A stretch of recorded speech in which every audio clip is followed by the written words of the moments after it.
নমস্কার বন্ধুরা, কেমন আছেন সকালে? আশা করছি সবাই ভালো আছেন, আমিও ভালো আছি। আর এই যে সকাল সকাল বেরিয়ে পড়েছে, আর এখন প্রায় 6:30 মতো বাজে। এখন যাচ্ছি ছেলের স্কুলে, ছেলের পরীক্ষা চলছে।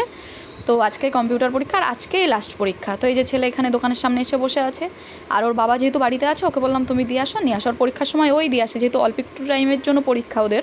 তো আমি স্কুলে বসে থাকি, আর একেবারে পরীক্ষা হয়ে গেলে ওর বাবাকে ফোন করে দিয়ে ও গিয়ে নিয়ে আসে। আর বাড়িতে এসে দেখি মা কালকে বারাসাতে গিয়েছিল, তা এখন থেকে লজেন্স নিয়ে এসছে আমার ছেলের জন্য। আর এই লজেন্সগুলো জানো তো, ছোটোবেলায় ভীষণ খেতাম। আমার তো কালো কালারেরটা বেশি ভালো লাগে, কমলাটাও ভালো লাগে, কিন্তু কালোটা বেশি ভালো লাগে আমার কাছে। ছোটোবেলায় প্রচুর খেয়েছি। আর কে কে লজেন্স খেতে ভালোবাসো প্লিজ কমেন্টে জানিও। আর আজকে হচ্ছে সোমবার, উপোস করেছি ভোলে বাবার মাথায় জল ঢালবো বলে। আর বাড়িতে বসে আছি দুধের জন্য, দুধওয়ালা কখন আসবে সেই জন্য। আর বর গেছে বাজারে বাজার করতে, আর বড় চলে এসেছে। আর আমিও তাড়াতাড়ি ঝটপট রেডি হয়ে নিয়েছি জল ঢালতে যাওয়ার, ওদিকে ও রেডি হয়ে নিয়েছে, ও কাজে বেরোবে। তো এই যে আমি পুজোরটা গুছিয়ে নিয়েছি, দুধও চলে এসেছিলো পরপরই। তো এই যে ধূপকাঠি, মোমবাতি, ফুল ফল আর কি